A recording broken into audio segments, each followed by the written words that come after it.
It's International Universal Health Coverage Day, a day set by the UN for all nations to provide affordable, quality health care for citizens. We've been hearing about the national health insurance for over a decade now, but there's been little, if any, movement on it. South African Medical Association's chairperson, Dr. Mvuyisi Mzukwa, joins me now to discuss this further. Doctor, good morning and thank you very much for your time.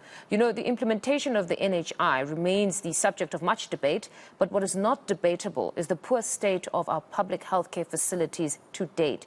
Does it look like government will achieve the universal health coverage they've envisioned?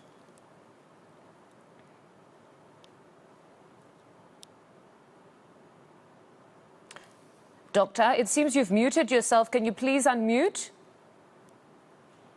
Can you please unmute yourself, Doctor?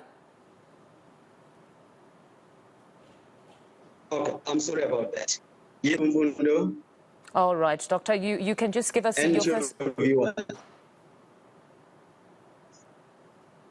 Yeah, can you hear me? I can hear you now, Doctor. You can continue.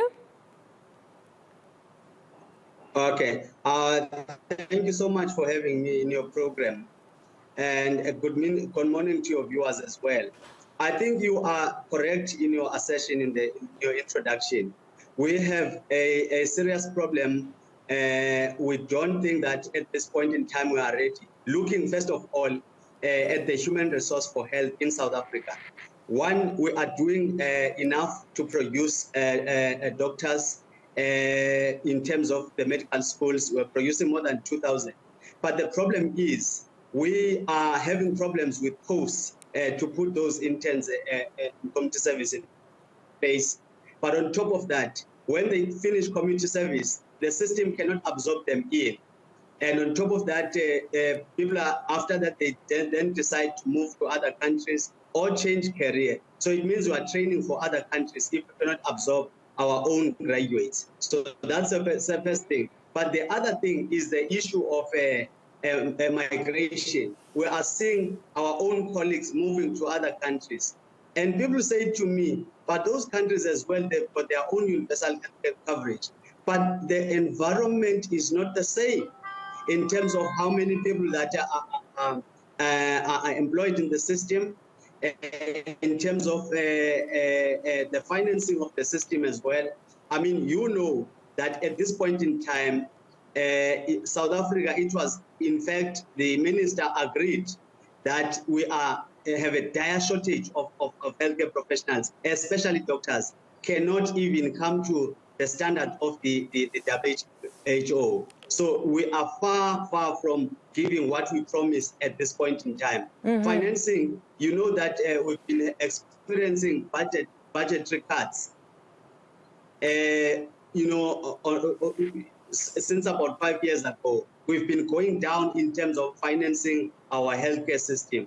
So in the meantime, we are also struggling with litigations, billions of rands that are owed by our system due to litigation. So we've got lots of financial problems, which the system or even the current government does not want to admit that we have a serious problem when it comes to that issue. So there are many issues that are at this point in time very problematic for us.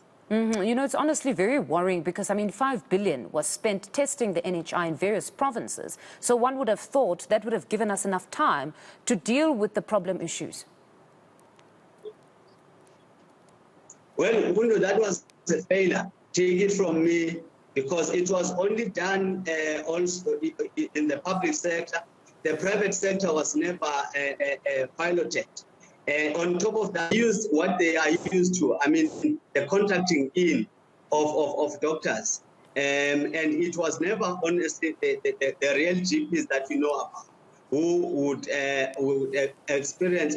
In fact, expected that government would want patients to move out of hospital but to the GP rooms, you know, to making sure that the pressure there is eased. But it was not the case. So that's one thing. I mean, we need to make sure that we have a bill that is informed by evidence on the ground. At this point in time, we do not have what we call proof of concept, because that was a failure. Government will never agree to that. They say, no, we're taking lessons from that. But those are lessons, I mean, as we know, cannot take anything from what has happened already.